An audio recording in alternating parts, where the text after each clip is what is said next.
Hola, ¿qué tal? Muy buenas tardes. Le damos la bienvenida a este viernes de historia, como ya es una tradición en este horario, a través de la radio Dominio 96.5 de FM, Radio Naranjera 100.9 en la región citrícola y obviamente en televisión a través del canal 80 de Easy Televisión y de nuestras plataformas. Como ya es una tradición, un gustazo y un lujazo saludar esta tarde de viernes a Tito Sabinas, don Héctor Jaime Treviño Villarreal. Estimado Eder, omnipresente de Gamavisión, el dominio digital Radio Naranjera.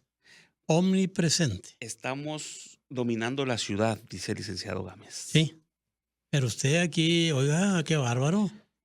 Usted se refiere A usted, a su persona, qué bárbaro. Hay que chambearle, Tito, hay que Como chambearle. como dice en Sabinas, oye, ¿dónde andas? Pues como Diosito. ¿En dónde? En el cielo, en la tierra y en todo lugar.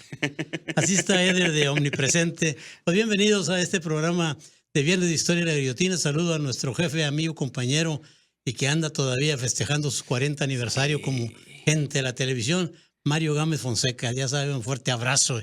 Que sigan los festejos y que siga el compromiso. Mucho pastel, Tito. Sí, mucho pastel. Sí, mucho Qué quito. bárbaro. Sobraron kilos. Oye, pero sí, la verdad, un abrazo para el licenciado que sigue festejando y pues ya lo dijo él, muy comprometido, para seguir informando y pues 40 años de pasión por la información, Tito. Pero aparte con la seriedad y el respeto debido a un noticiero. Claro. Porque, mira, ya se ha convertido ahora en moda el chacoloteo en los noticieros. Es que se ha distorsionado. Hasta cierto punto es valedero en determinado momento, pero no todo el noticiero. Claro. Por favor, deja mucho que desear, lamentablemente. Pues por eso se les va la gente. Claro. Bueno, hay otros que lo siguen, ya ves que hay gente que le gusta el mitote. El mitote. Así se llamaba en las danzas y las fiestas que hacían los indios de la región, las etnias. Vamos a hacer un mitote. Entonces preparaban el peyote, se empeyotaban. Y ahí empezaba el Hombre, mitote. agarran unas visiones brutas, qué No, bárbaro. Baile. ¿Sabes que Alonso de León lo describe el baile? ¿Ah, sí? Algún día platicamos de eso aquí, y lo describe cómo en círculos se juntaban y cómo brincaban y con percusiones se animaban, con unas calabacillas huecas, que eran los guajes. ¿Sí conociste los guajes tú? Sí. Mucha gente no sabe qué son los guajes, es una calabacilla, tiene diversas formas, bueno, como los güiros, vaya, Ajá. que hay ahora, ¿no? Entonces les echaban unas piedrillas adentro y hacían sonidos, o lo raspaban, o raspaban un palo seco de ébano, le dan ranuras y con eso hacían ruidos, ¿no? Bueno, Claro. ruidos, era música. Sí, lo convertían en música. Claro. Así es que, pues mucho mitote también aquí con el aniversario de nuestro buen amigo Mario Gámez. Pues bien, fíjense, Eder, hoy vamos a platicar una cuestión. Ya ves que aquí nos ha dado por revisar la historia. Claro. Y luego, a veces las ilusiones, los pensamientos, los recuerdos de alguna gente sufren. Pues es que es muy diferente un mito a una realidad, Tito. Definitivo, porque en las escuelas primarias y secundarias nos enseñaron que los consumadores de la independencia, y decían de México no existía. No existía. Era Claro. la Nueva España. Fueron Agustín de Iturbide y Vicente Guerrero. Y a veces ponían primero a Vicente Guerrero. No nos equivoquemos. Y ahora hay 3, 4 historiadores o pseudohistoriadores, algunos de ellos, que aseguran que tampoco Iturbide fue consumador de la independencia. Nos dicen que ahora fue Matías de Monteagudo. ¿Quién era este individuo? Era el jefe de la Inquisición, la mera autoridad de la Inquisición, ¿verdad? Este era el que les seguía los juicios a los que practicaban la brujería, los hechizos, si eran de otra religión, si eran judíos sobre todo. Matías de Monteagudo. Entonces, fíjate, y esta gente ha sacado, acaba de salir algunos artículos en la prensa, y hay otro historiador, o más bien es escritor prometido a estas cosas de la historia, y también te dice eso. ¿Por qué? Porque están viendo que Agustín de Iturbide como que no prende. No, si no necesita aprender, si no son artistas, Claro. son personas de su época, y la otra, te voy a decir, hay un principio del materialismo histórico, el marxismo, que te dice que se llama el papel del individuo en la historia. Y tú te puedes preguntar, bueno, ¿y si no hubiera sido Hidalgo, qué? ¿Y si no hubiera sido Morelos, qué? ¿Y no hubiera sido Madero, qué? ¿No hubiera sido Zapata, qué? Pues, ¿hubiera sido otro? Claro. Definitivo, sí, pero no fue. Aquí el papel del individuo es aquel que con sus dotes de carisma, liderazgo, de ser político, claro, de tener arrastre con las masas, entonces ese fue el que encabezó, porque tenía todas esas cualidades para hacerlo. Lógicamente, pues si no hubiera estado él en ese momento, hubiera sido otro, Claro. porque los procesos revolucionarios, los procesos económicos, los procesos del desarrollo de la sociedad no se detienen, independientemente de los individuos. Sí, de los involucrados en el hecho. Definitivamente, ¿no? Entonces, en este sentido, se ha dado de hablar de una conspiración para la consumación de la independencia. Repetimos, estimados radioescuchas, televidentes, a los que nos siguen por los medios digitales, estamos hablando de la consumación de la independencia. Aquí hemos hecho programas donde aseveramos que el consumador de la independencia es Agustín de Iturbide. Incluso en un programa dijimos que ayer nos enseñaban en la primaria y les encargaban los maestros y las maestras las estampitas. Sí, claro. El abrazo de Acatempan. Es un mito, es una leyenda, no existió. Y yo digo, ¿cuál es la causa principal que no existió? Sí, Iturbide entró en conversación con todos los líderes, los guerrilleros, sobre todo los del sur del país, que estaban en el hoy estado de Guerrero, en Oaxaca. Entró en conversaciones con ellos, pero al ejército de Vicente Guerrero le decían los pintos. Ya lo hemos comentado aquí. Sí. ¿Por qué razón? Pues tenían el mal del pinto, claro, y casi todos eran de origen afro, ¿verdad? Mulatos. ¿Tú te imaginas con los prejuicios de aquella época, un tipo blanco además iba a andarle dando un abrazo a un afro y todavía con mal del pinto? Uh-huh. Pues no, imposible. Para la época. Para la época. Uh-huh. No pasó, eso es un invento. Al rato decimos quién hizo todos esos trucos de la historia, ¿no? Bueno, que fue el nieto de Vicente Guerrero, el general Vicente Riva Palacio, que fue el que dirigió aquella monumental obra México a través de los siglos, donde se ve todo este proceso tan interesante. Entonces, eso nos enseñaban en la escuela.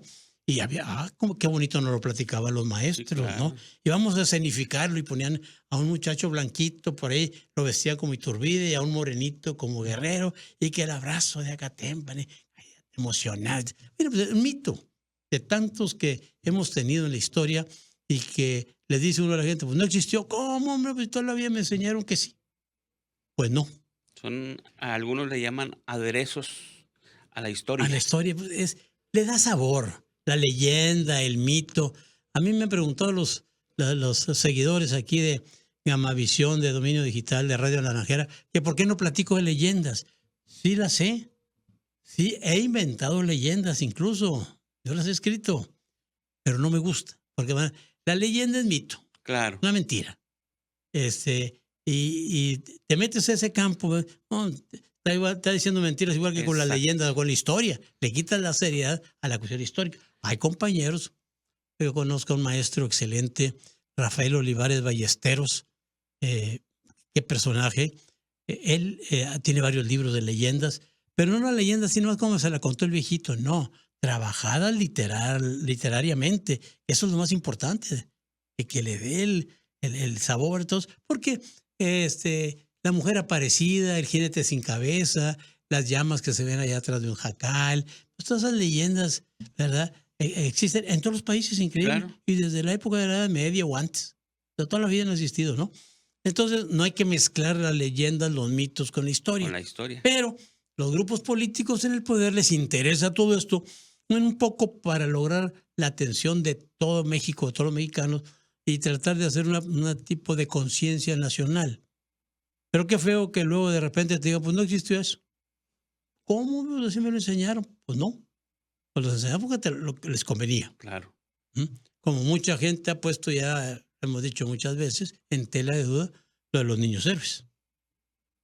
Así es. Y una y otra cosa, ¿no? Entonces, ¿pero qué pasó en ese momento cuando ya después de 11 años, casi 11 años, más de 10 años de lucha en diferentes partes del país, ya el movimiento de independencia estaba decayendo, pero resulta que lo que catalizó todo, lo que movió todo, al final fue increíblemente un personaje llamado Napoleón Bonaparte, que por ahí lo tenemos en una imagen arriba de un caballo blanco. El caballo blanco de Napoleón. ¿Te acuerdas del caballo blanco? Me acuerdo cuando allá por los años 60 hacían el examen de admisión a las prepas y te ponían un test. ¿De qué color era el caballo blanco de Napoleón? Exacto. Era parte de una cuestión de esa, ¿no? Yo no sé si verdaderamente traía caballo blanco, esa es la otra, porque en las artes militares dicen que nunca debes, en la caballería nunca debes traer caballo blanco. ¿Por qué? Porque eres un blanco. Exacto. Perfecto. Te estás poniendo a que te den balazos o que te atraviese con la lanza, ¿no? Y en esta imagen lo vemos pues como glorioso en su caballo. Sí, y que lo fue, tuvo su gracia el individuo, tuvo su gracia el individuo, el hombre pequeño de estatura, ¿verdad? Y de otras cosas, dice, yo no sé de qué, ni quiero investigar.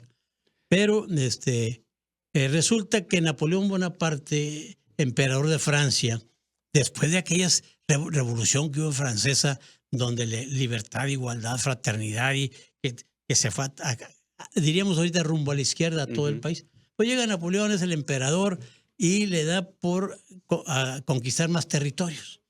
Y se va a anexar a España. Y fíjate, ese hecho de que Napoleón Bonaparte se metiera a España va a causar mucha conmoción, no tan solo en España, sino en todas las colonias de la América Latina, Hispanoamérica, ¿no? Porque esto va a revolver las aguas. Bueno, ¿quién manda? Napoleón hace que Carlos IV, que era timorato, renuncie al poder y se lo dé a su hijo Fernando VII. Era manejable también. Entonces, pues llega un momento en que ni uno ni otro y pone a su hermano José Bonaparte como jefe o emperador de España. Y esto a los españoles, a una buena parte de los españoles no le va a gustar. A otros sí, pues se acomodan, los acomodaticios de siempre.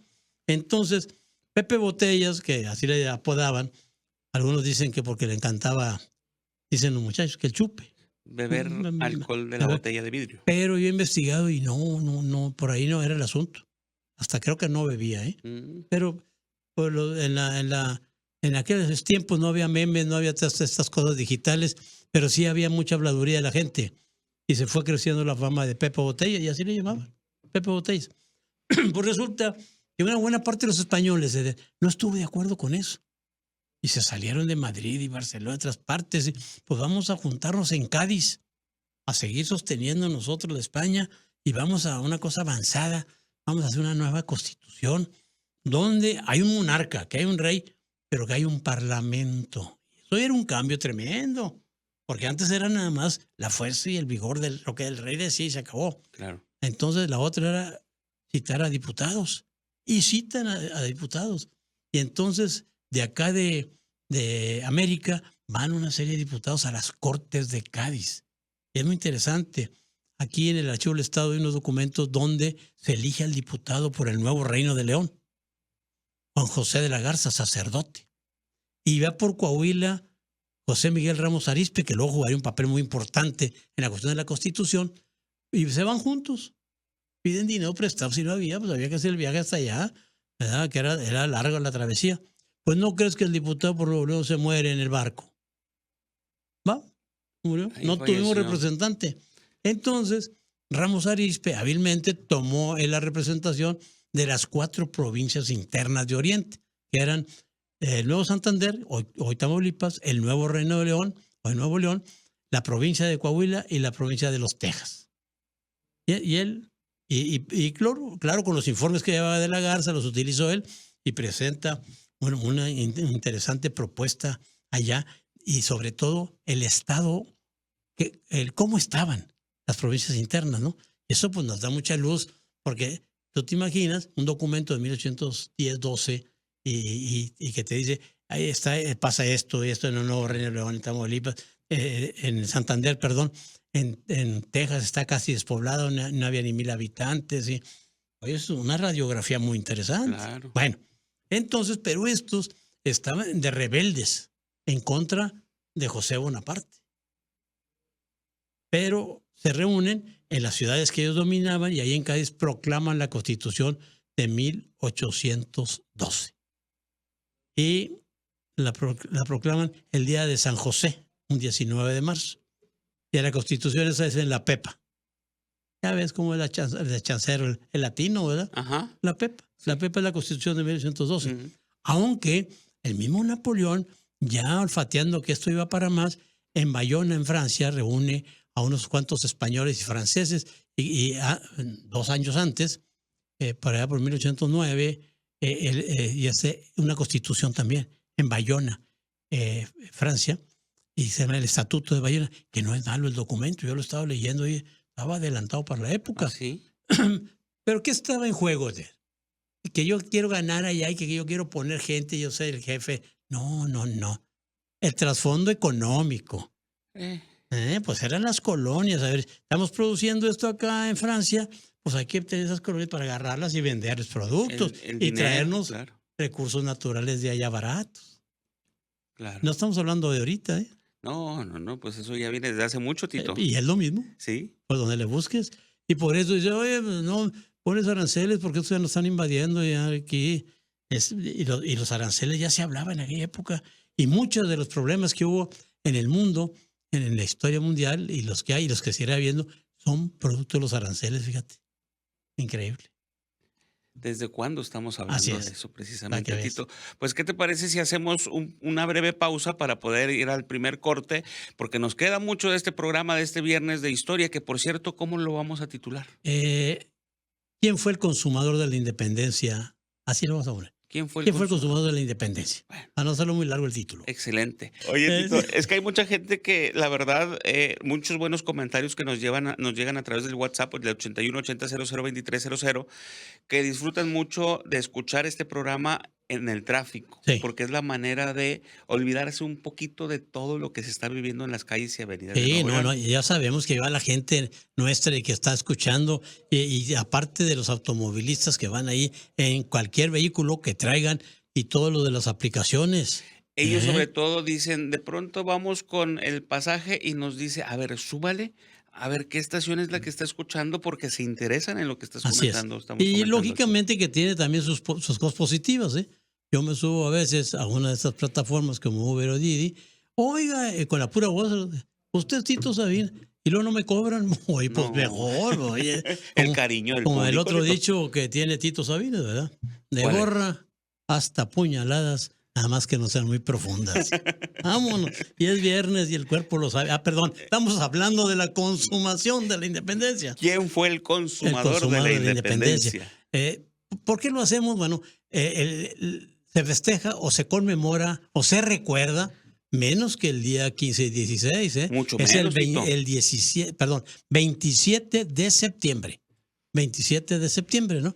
Pero ahorita vamos a comentar algunas leyendas también que hay acerca de este día interesante. Sí, claro, vamos avanzando. Entonces, sí, pero mira, el asunto antes de que se consumara la independencia con Agustín de Iturbide, que es el verdadero consumador de la independencia, por más que le busquen que otros y que más, y que en otros países, lo voy a decir porque va a chocar también con algunas mentalidades, en otros países el consumador de la independencia es el padre de la patria, no el que la inició, como aquí Miguel Hidalgo. Como lo tenemos. Pero como Agustín de Iturbide se proclamó emperador, los libros de historia oficial dijeron, no, bórralo, vamos a cambiarlo allá. Y la realidad, el padre Hidalgo nomás 4 meses anduvo de guerra, de septiembre al 21 de marzo. Del 16 de septiembre al 21 de marzo y se acabó. ¿Cuántos meses serían? 3 y 5, no muchos. Es octubre, noviembre, diciembre, enero, febrero, marzo. Pues menos de 6, 5 meses y medio. Bueno, pues así estuvo el asunto. Ya hemos platicado aquí muchas situaciones de ese tipo y algún día lo vamos a tener que platicar porque siempre es bueno recordar. Y luego hay gente que uno piensa que como estás aquí, cabinas de Gamavisión, de Dominio Digital, de La Naranjera, piensa que uno, porque ya lo dijimos hace 10 años, la gente lo recuerda. No, pero es que ahora tenemos nuevos seguidores. Claro, nueva ¿verdad? generación. Y aquí hemos tenido programas, tú lo sabes, de La Malinche, excelentes, de Cleopatra, de Sor Juana Inés de la Cruz, Sí. para hablar de mujeres. Ya ves que también estamos combatiendo esta historia misógina y machista con la cual están plasmados nuestros libros de Que historia. durante Pues mucho bien, tiempo estuvieron entonces rezagados. cuando ya estaba la cosa ya muy revuelta en España, en las colonias empezó el juntismo, las juntas. ¿Qué vamos a hacer? No, pues ya Fernando VII no está, pues vamos nosotros ya a ver si es posible, cómo le hacemos para hasta en cierto momento hasta separarnos de España, porque ya hubo esos pensamientos, ¿no? Y entonces ya acá, ya había habido una en 1808, antes del inicio de la Guerra de la Independencia. Pero acá estamos hablando de 1820 y hay un templo muy bonito en el centro de la Ciudad de México. Está a unas cuantas cuadras del Zócalo, exactamente en la avenida Madero e Isabel la Católica, el templo de la Profesa. Y ahí se reunía Matías de Monteagudo, el mero de la Inquisición, el canónigo. No era el obispo, ni el arzobispo, ni nada, no. Era el jefe de la Inquisición, del brazo ejecutor de la Iglesia Católica para aquellos que no practicaban la religión católica o hacían hechicerías, eran curanderos, yerberos y también algunos otros problemas de tipo sexual que también entraba ¿Sí sabías que en el Archivo General de la Nación, Eder, hay en el ramo de Inquisición, pues uno piensa ver muchos procesos contra judíos y contra brujas, brujos, envenenados, cosas por el estilo? No. La mayor parte de esos son del delito de solicitación. Solicitación, Así se considera. Y yo tengo por ahí un folleto de aquella época impreso sobre ese delito. Era encaminado sobre todo hacia a los curas y las monjas, porque solicitaban favores de tipo sexual. Más bien casi los obligaban, los convencían a fieles, hombres, mujeres, niños, pero también hay zoofilia con perros y cabras. Está ahí documentado. Y está todo documentado. Y ahí viene. Bueno, y al padrecito que andaba de solícito, ¿en qué terminó? Lo acusó la mujer, una muchacha, una niña, un niño o varios. Pues no, el expediente vas y luego, cuando uno sabe manejar los expedientes, te vas al final. ¿Qué le hicieron? Pues no, lo cambiaron de parroquia. O se murió de viejito porque el juicio tardó mucho. Eran los movimientos que hacía la misma iglesia para proteger a sus sacerdotes. Estamos hablando de aquellos tiempos. De aquella época. No, nada que nos recuerde el padre Maciel y nada por el estilo, ¿no? Entonces, Matías de Monteagudo, él era el mero, ¿no? Y era bravo, era fiero en este sentido. Pero él dijo, bueno, vamos a ponerle ya en unión a otros curas, entre ellos José Antonio Joaquín Pérez de Puebla, que tuvo un papel muy importante también, fue a las Cortes de Cádiz y luego anduvo acá en la Constitución, forjando el Estatuto del Imperio y luego la Constitución. Es más, Agustín de Iturbide a Monteagudo, que fue el que lo trajo para consumar la independencia, él firma a Monteagudo, firma el acta de independencia, Hago la aclaración, el acta de independencia no la firmó ningún insurgente, ninguno de la gente de Vicente Guerrero. Ahí está el acta. Y la pueden conseguir en el internet, ahí está. Y algunos municipios, esa es la que leen, esa acta de independencia de Iturbide. Hay otras más gratificantes, podemos decir, más justas. Pero bueno, eso es oficial. Entonces dijeron, bueno, ¿qué hacemos? ¿Qué hacemos para terminar este relajo que trae? Allá Vicente Guerrero, Pedro Asensio, Juan Álvarez en el sur, andan levantados en armas, Guadalupe Victoria acá en Veracruz. Pues vamos a conseguir quien vaya a combatirlos. Y se asegura, ojo, leyenda, mito, rumor, chisme, que la Güera Rodríguez propuso a Agustín de Iturbide. Hago la aclaración. Por ahí tenemos también una imagen de Agustín de Iturbide. El tipo no era físicamente feo, era agraciado. Pero era un desgraciado también para dirigir. Este es Agustín de Iturbide, que así no lo venden también. En algunos libros de texto oficiales nos los traen muy raros, porque es de los malos de la película oficial. Entonces, comandaba fuerzas realistas en el Bajío y era un pillo. Acaparaba el trigo, el maíz y luego lo vendía más caro. Pues de esos militares, como ya no hay ahora, ¿verdad? Que andan de corruptos, ¿verdad? Aunque anden arriba los barquitos y eso. No. Hacía eso, valiéndose de su fuero militar. Pero pues tenía un arrastre con la gente y luego, y con las damas también, pues la güera Pues tenía aporte. no era la esposa. Bueno, de acuerdo a la imagen que nos han difundido. Así es. Entonces, la güera lo conocía, la güera Rodríguez, porque por cierto, déjame ver, a ver si traigo por ahí, cómo está, a ver si se llama el nombre de la güera completo. Por ahí lo había escrito, déjame ver, aquí va. ¿No es María? Dime, sí, dime. ¿María Ignacia? Sí. ¿Qué más? Se me perdió. En la segunda hoja. María Ignacia, Javiera, Rafaela, Agustina, Feliciana, Rodríguez de Velasco y Osorio Barba Jiménez, Bello de Pereira, Hernández de Córdoba, Salas, Solano, Garfias. ¡Viva! ¿Te imaginas que griten en un grito de la independencia, que griten todo eso? El nombre completo. Sí, era más fácil, la güera Rodríguez. Y punto. Y era muy conocida porque una dama culta, inteligente, agraciada físicamente, que además tenía muy buena plática y era súper inteligente, pero era muy buena también para contar momentos humorísticos. Y era muy hábil. La güera Rodríguez, esta es, así es. Sí es. La güera Rodríguez. Hay otras por ahí, viene otra más casi al final, donde también y a la pintura le hace más honor, para a ver si la encuentran. Esta es, ¿cómo dijiste? Ahí va. María Ignacia, Javiera, Rafaela, Agustina, Feliciana, Rodríguez de Velasco y Osorio, Barba Jiménez, Bello de Pereira, Hernández de Córdoba, Salas, Solano, Garfias. No, hombre. Se te enfría la comida para cuando termines. No, lo bueno que en aquel entonces tal vez las planas cuando en la escuela no eran. ¿Tú te imaginas la partida de nacimiento para aportar todo esto? Entonces, lógicamente era una mujer blanca, rubia, de muy buen porte, muy inteligente, y todo el mundo la conocía como la güera Rodríguez. Y era muy conocida en los medios sociales, ¿eh? Para resumir, la güera. La güera. Era muy conocida en los medios sociales porque era la que animaba las fiestas. Todavía Madame Calderón, que vino 30 años más acá, la conoció y ella escribió su libro. Era una mujer muy bella, ya a pesar de su edad, fíjate, en aquel tiempo, ¿no? Ya pasar los años. Pero bien. Se dice que fue el que le dijo a Monteagudo. Aquí está. La güera vivía enfrente de la Profesa. La Profesa, a mí me gusta ir mucho ahí. Primero, hay un hotel enseguida que se llama Gilo. Don Valentín Gilo compró ese terreno, ese edificio, cuando se nacionalizaron los bienes del clero. Eso pertenecía a la Profesa, donde profesaban los jesuitas, ¿verdad?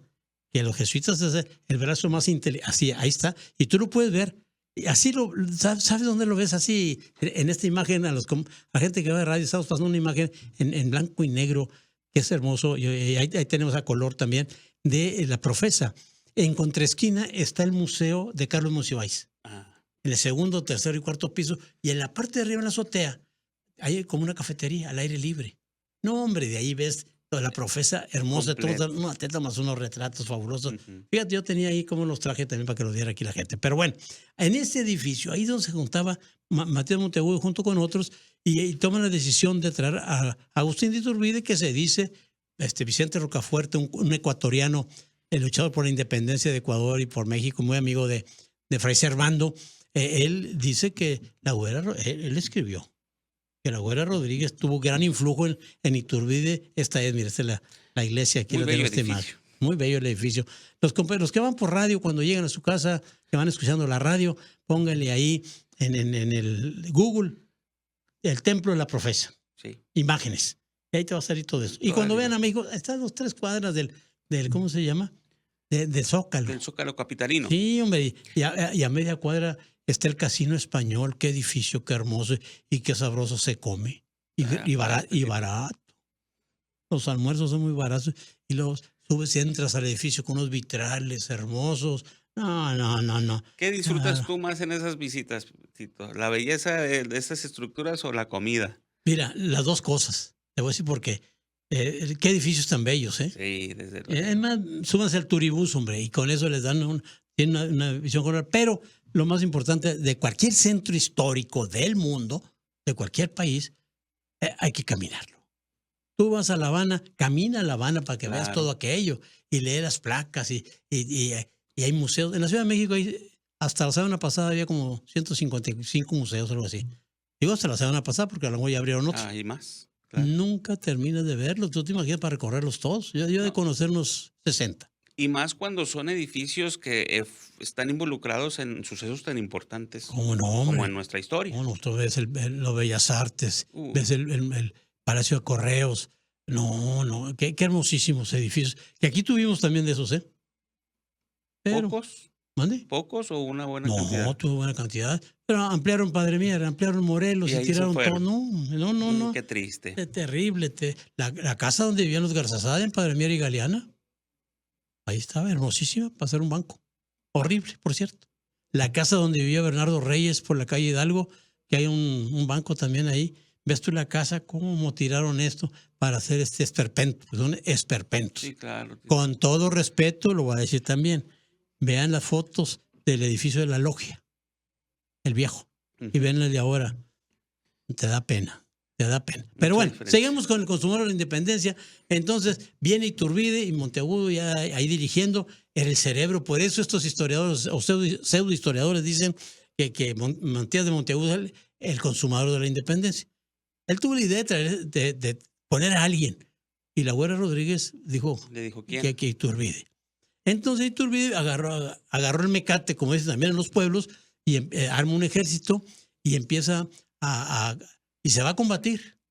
Pues no crees que pierde casi todas las batallas. Digo, no, por la vía armada no voy a poder.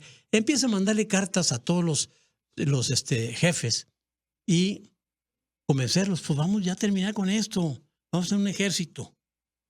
Un ejército que consume la independencia y le manda cartas a Guerrero y a Pedro Moreno, a Asensio, Juan Álvarez, y lógicamente le avisó también a Monteagudo y a los jefes realistas. Claro. Resulta que ya hace ese acuerdo un 24 de febrero de 1821 y de ahí parte lo del hecho de la bandera. Él hace un zapatero, hace la bandera tricolor, pero en franjas diagonales, sí, de verde, blanco y rojo. De ahí viene y hace el plan de Iguala o el plan de las 3 garantías, ¿verdad? Entonces convence a los demás y empieza. El que se opuso, pues ya junto con otras fuerzas, pues ya reprimen a los demás y se le sale del huacal a Monteagudo. Y Iturbide es el que dijo, caray, pues dio la oportunidad, porque era un oportunista, un hombre listo. Digo, pues aquí me subo a esta tablita y yo voy a ser el mero mero. Y agarra una popularidad enorme. Ojo, yo creo que de 10 combates solamente ganaría 3. Así de es. 10, 3. Entonces fue cuando llegó al convencimiento y empezó a escribir y empezó a hablar con todo el mundo y a entrevistarse, y es el consumador de la independencia. Tuvo que cambiar su estrategia. Política. Sí. Porque como militar fue un fracaso. Pero la estrategia política y dio resultados también porque ya la gente estaba cansada de 10, 11 años de la guerra, que uno se levantaban acá y con todo lo que conlleva, Claro. El pillaje, el robo, saqueo de poblaciones y demás. Entonces, bueno, vamos a terminar con esta situación. Vamos a buscar la consumación ya de este movimiento que se le ha de llamar Guerra de Independencia, que lo dividimos generalmente en 4 etapas. Okay. El inicio, con Miguel Hidalgo. Luego, la organización, con José María Morelos y Pavón. Luego, la resistencia, que viene Javier Mina, este muchacho español. No Francisco Javier Mina. Francisco no existe, es Javier Mina. Hay que borrarle en todas las placas el nombre de las calles. Es Mina, Javier Mina. Que vino el regiomontano ilustre, el gran rebelde insumiso, pensador brillante regiomontano, Fray Servando Terés. Entonces, viene con él. Y finalmente, la consumación. Es esto de lo que estamos hablando. Pero, ¿por qué lo estamos tratando? Porque ya han aparecido ahora gente que Matías de Monteagudo es el consumador de la independencia. Categóricamente es Agustín de Iturbide, punto. Pero como han aparecido todas estas versiones ahora, pues para desacreditar a los gobiernos en turno, es la realidad, ¿verdad? Ya. Sí, Porque sí, son sí. más de esa corriente, Claro. diría la presidenta, conservadurismo, ¿verdad? Bien, entonces la participación de la Güera Rodríguez, mira, mucho es leyenda, mito tal vez, pero si hay documentos donde está comprobado que le ayudó a Hidalgo al movimiento de independencia. Cuando Monteagudo la mandó a llamar por la Inquisición, oiga, aquí sabemos que usted anda en estos asuntos. Y le dijo, no, usted dale para adelante, nomás que yo voy a decir los asuntos de ustedes, ¿eh? Usted, señor, se acuesta con aquella o con aquel y aquel otro también, y pues había todos los chismes. Y pues vivía enfrente de la iglesia, de la Se profesa. daba cuenta de todo. Así es que, no, ya Monteagudo dijo, no, ahí muere, como dicen acá los muchachos, ¿verdad? Así déjalo. Así déjalo. Así dicen los políticos también luego. Sí, sí, Ya, pues no le mueva, ¿verdad? Entonces, pero Rocafuerte, que es un personajazo, ese Rocafuerte ecuatoriano, que aquí anduvo en México, en una Inglaterra, amigo de Fray Servando, eran de esos conspiradores, Eder, que querían la independencia de América. Eran internacionalistas, ¿no? Fray Servando, Rocafuerte y algunos otros, el maestro de Simón Bolívar, el mismo Bolívar, ellos pensaban no nomás en la independencia de la Nueva España, pensaban en la independencia de Venezuela, de Colombia, de Perú, como Bolívar anduvo metido en todo este tipo de cosas. Bueno, pero este Rocafuerte escribió un librito llamado Bosquejo Ligerísimo de la Revolución de México. Y fíjate lo que dice de Iturbide.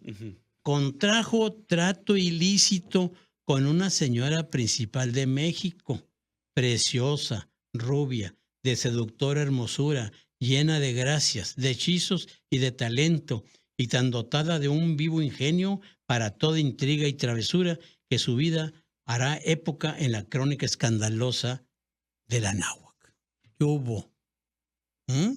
Hermosos textos. No, y que bien la describió, claro. Claro. Ha de haber sido otros enamorados, pero Claro. pues a lo mejor ahí ya no hubo oportunidad.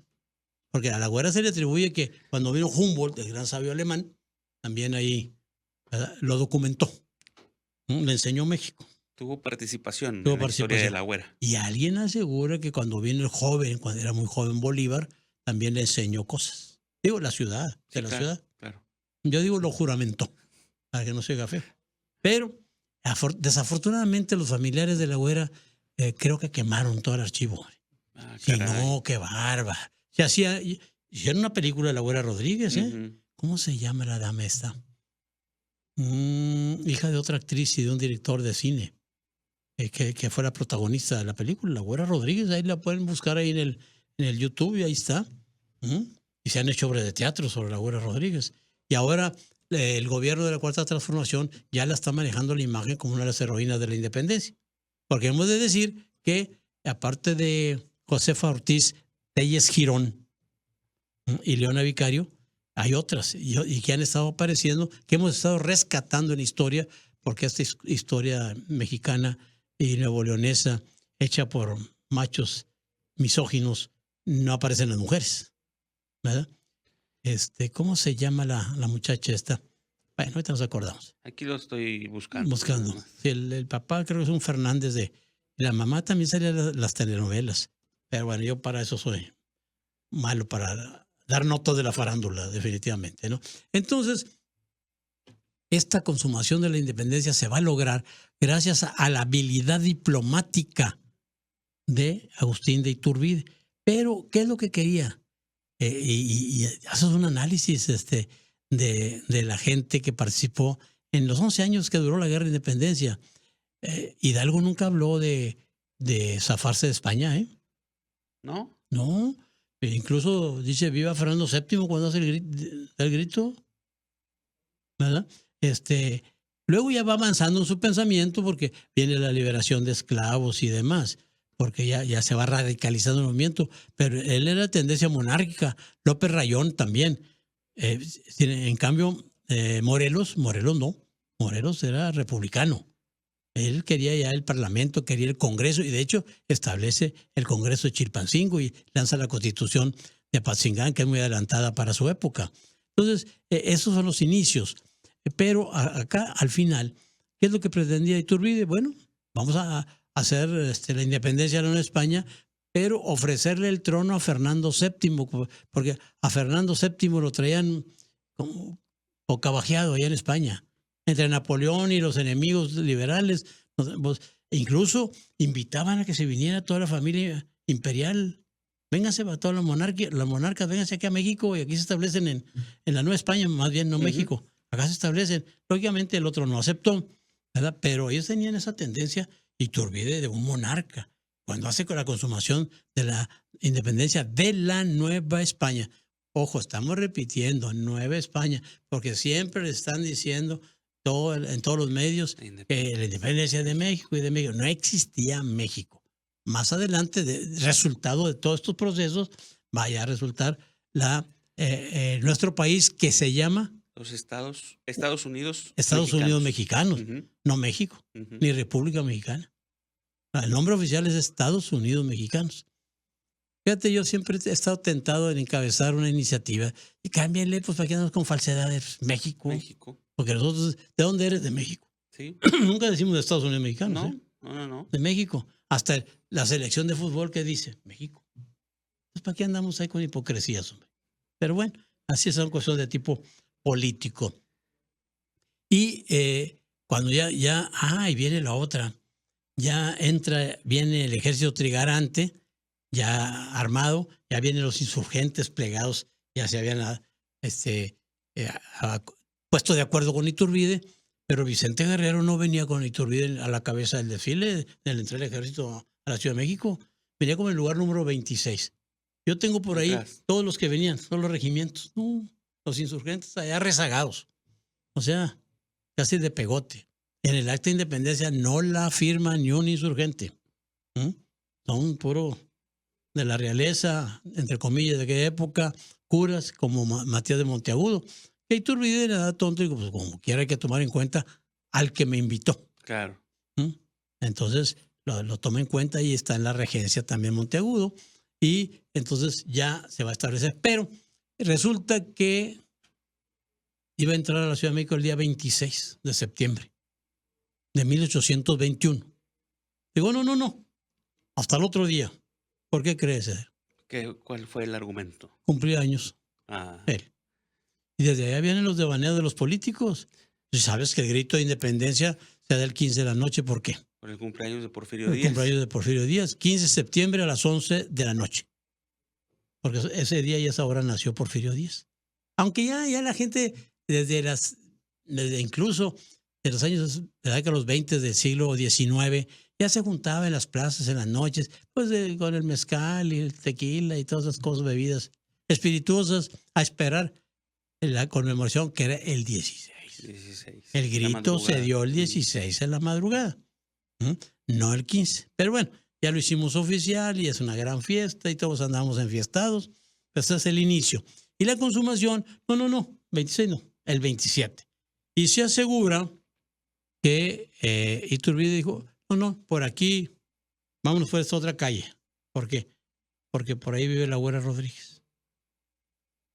Y hay una crónica donde asegura que se para frente a la Güera, la saluda, se quita una pluma de aquel sombrero galoneado que traía, aquellos tipos sombreros tipo empanada chea que se ponían, y con un propio se la manda a la Güera le manda un beso. Eso, hay una crónica en ese sentido. ¿Será cierto o no será? Pues a lo mejor sí. Y luego es que desvía el desfile, no. Por ahí va a pasar para llegar al Palacio Nacional, por esa calle. ¿Para qué lo desviamos? Pues una vez lo pasó por ahí. Y por ahí pasó también porque ahí estaba la profesa, el templo de la profesa, donde inició todo este asunto, donde se tramó toda esta cuestión de la reindependencia. ¿Cómo ves? ¿Cómo está la consumación? Cuando cambió para su cumpleaños del 26 al 27, ¿también fue como Porfirio Díaz a la hora exacta también? ¿O ahí no. No, porque este era un desfile. Es un desfile militar. Y también los desfiles en México somos buenos para hacerlos tardados. ¿Tú te imaginas donde pasaban todas las tropas, las comitivas, y que los saludan y que demás? Y entonces, y ahí está escrito en los periódicos de la época, y algunos investigadores en sus libros han puesto el orden del desfile y él no encabeza hasta el último regimiento. Los fregaditos venían atrás, tú sabes. Claro. Que vengan pisando las cacas de los caballos. Eso pasaba antes en los desfiles, ¿no? Sí. No te diste cuenta alguna vez que Sí. aquí en México, aquí en Monterrey incluso, abrían el desfile, ¿verdad? Que iba el gobernador adelante y demás, la comitiva, y luego venían los charros. Hombre, mándalos para atrás. Y El los último. mandaron, ya no los invitan, creo. Era- Ahora hacen cabalgatas. Sí. Y Sí, también en tienen algunos que resolver ese municipios. asunto. Sí. Porque, pues el caballo tiene necesidades. Sí, y no le importa dónde esté, Pues no, pues cómo. por donde ande ¿Verdad? pasando. Entonces, es interesante todo eso, ¿verdad? Digo, ¿cómo se hacen las Detalles cosas, de la detallitos de la historia. historia? Sí, porque tú te imaginas, y en Padre llegaban las bastoneras ahí y pisando los pasojos ahí, está difícil, ¿no? Entonces, concluyendo, Matías de Monteagudo tuvo la idea de traer un individuo para poner paz. Pero el individuo que trajo, o que le impuso la güera, salió mal listo. Vio la posibilidad, vio la mesa a punto de ser servida Lo y aprovechó. lo aprovechó. Y él es el que va a consumar la independencia. Y no cabe duda que el Monteagudo tiene, en fin, es el de la idea, Claro. ¿verdad? De traerlo. Tiene su crédito, su mérito. Pero él pensaba, digo, con Iturbide va a barrer con las pequeñas partidas de insurgentes que hay, pero no pudo tampoco. Y el otro hábilmente dijo, pues déjame, si no es por las armas. Y lógicamente utilizando los argumentos, ya no hay derramamiento de sangre, ya no más pillaje, ya queremos paz en este país y demás. Todo esto obedecía a cómo estaba la situación allá en España, porque además después llega Fernando VII, después de la Constitución de Cádiz, que era muy liberal, muy avanzada, con diputados y demás, la suprime. Y hay una bronca tremenda y hay una guerra civil entre españoles.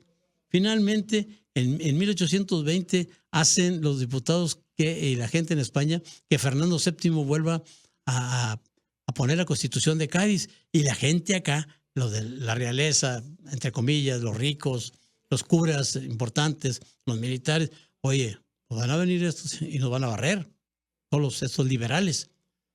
Entonces, pues vamos a maniobrar. Estas maniobras que hizo Monteagudo era para eso, ¿no? Luego llega Juan O'Donoghue, el último virrey que mandan, que ya le dice, no, si no va a ser virrey, va a ser un encargado político y demás.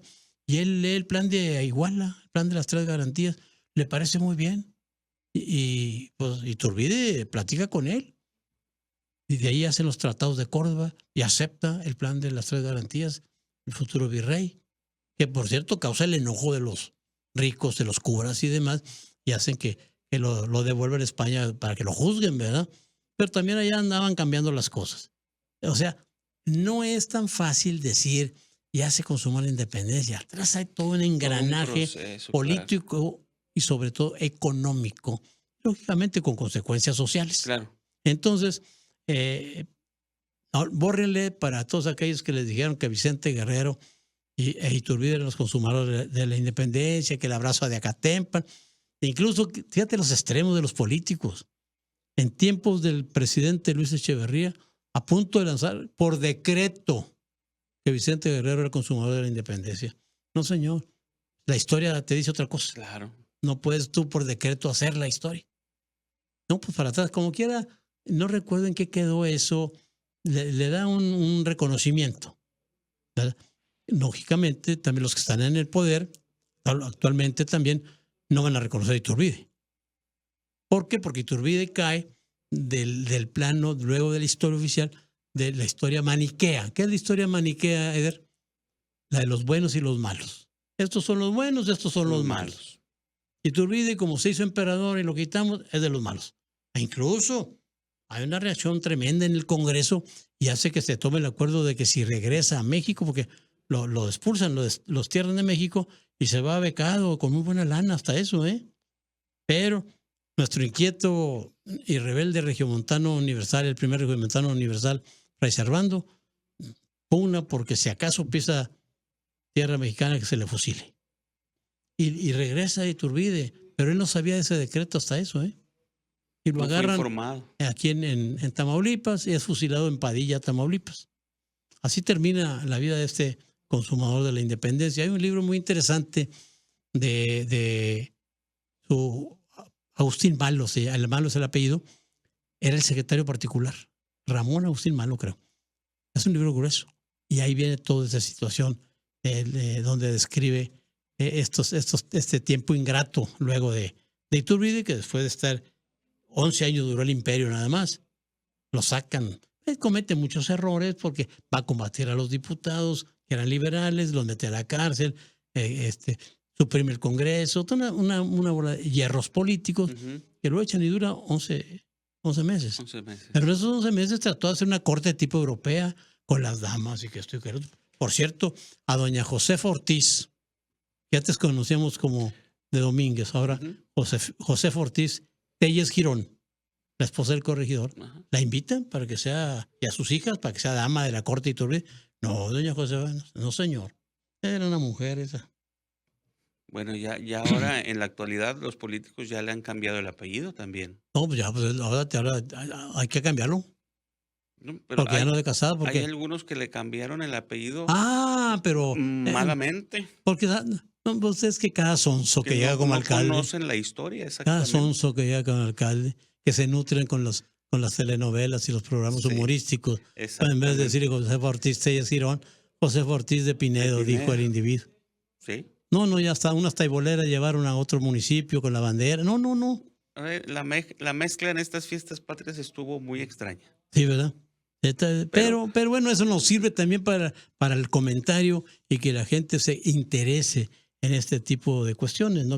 Que lo platique, que se cuestione, que se vea, que se diga por qué. Y obviamente aquí le das la entradita, Tito, porque hay mucho de dónde documentarse y cómo hacerlo. Es tremendo, hay tanta cosa. Cuando vayan a la Ciudad de México, visiten el Templo de la Profesa. Es más, los restos de Iturbide están en la catedral. Entonces tú metes, ahí está la tumba. Al principio los tuvimos escondidos, pero luego finalmente ahí está. Junto a él, lo platicamos en un programa, hay un nicho también con lo que queda del corazón de Anastasio Bustamante. Anastasio Bustamante fue un doctor potosino que lo invitó a Agustín de Iturbide para estar en el ejército y era bravísimo, enamorado de Agustín de Iturbide. Fue el primer presidente gay que tuvimos. Aquí hicimos un programa sobre eso. Sí, lo recuerdo. Sí. Y el corazón de él ahí está. Vayan ahí a la catedral, entren hacia el lado derecho, ahí está la cripta de Iturbide. A 2 cuadras de ahí váyanse por Madero, está el Templo de la Profesa. Enseguida está el Hotel Gilo, porque don Valentín Gilo, un español, compra parte de la Profesa y lo hace hotel. Y desde aquel tiempo es el hotel, y ahí está todavía. Enfrente está el Café de la Blanca, más acá está el museo de ¿cómo se llama? De Monsiváis, que es hermoso, Casino Español. Si le sigues por Isabel la Católica, está la cantina tradicional del Gallo de Oro. No. Invítenme, yo les doy un tour. A las recomendaciones de Tito Sabinas. Eso. Tito, llegamos al final de esta emisión, Tito. Sí, la consumación de la independencia, 27 de septiembre, y el consumador es Agustín de Iturbide, pésele a quien le pese.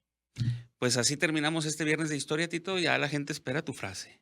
Serenidad y paciencia, mucha paciencia. Monterrey es difícil, sobre todo los viernes en la tarde. Cuando maneje, cuídese, porque manejar en Monterrey es deporte extremo. Gracias, buenas tardes.